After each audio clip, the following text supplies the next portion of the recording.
Hürmetlik vatandaşınlık siyimizden devamını anlaysız. Cenubi Deniz'de uruş bulandı. Azatlık armiya buyruk tapşırıp elip birinci dercilik harbi haletki yakan harbi tayyarlık altı öttü. Mavzulu haber 11. yani 29. gün Dünya Gazetesi ilan kılındı. Haber mundaq başlandı. Cenubi Deniz'de vaziyet bargan sırı keskilleşti. Cungu'nun alakadar matbuatları aşkarlap mundaq görsetdi. Azatlık armiya Cenubi Deniz eskadronu 372. numurluq belgilik yaki harbiy suası parxutini birinci derecelik harbiy tayyarlıqda turuşqı buyruq düşürüp, buyruqni tapşırıp elip bu parxut Cenubi Deniz'da çarlaş elip berişqa ciddi yürüp ketdi. Düşman parxutga qarşı bir neçə qitim harbiy manevr ötkazdi.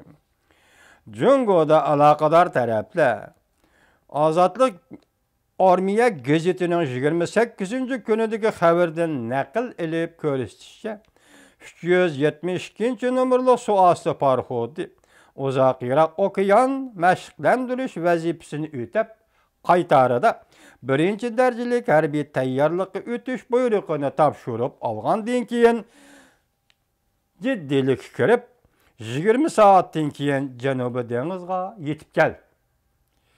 Birinci derecelik uruş tayyarlığı uruşqa kirish holatida turush deganlikdir. Bu vaqa belki Amerika harbiy parxotini nazorat qilishga bog'liq bo'lishi kerak.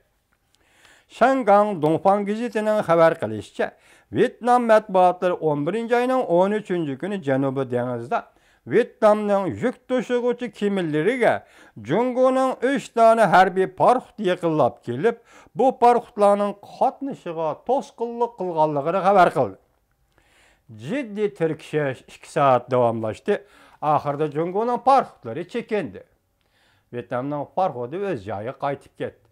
Bu bir tahdid, ya'ni Vyetnam parxotlariga ko'rsatilgan bu tahdid amaliyoti Vyetnam hukumatiga Vyetnamning Janubiy Denizda tutgan o'rniga Janubiy Denizda egilik tavallik huquq talab qilayotgan Vyetnamga Jungo tarafdan solingan yoki keltirilgan bir tahdid bo'lishi mumkin.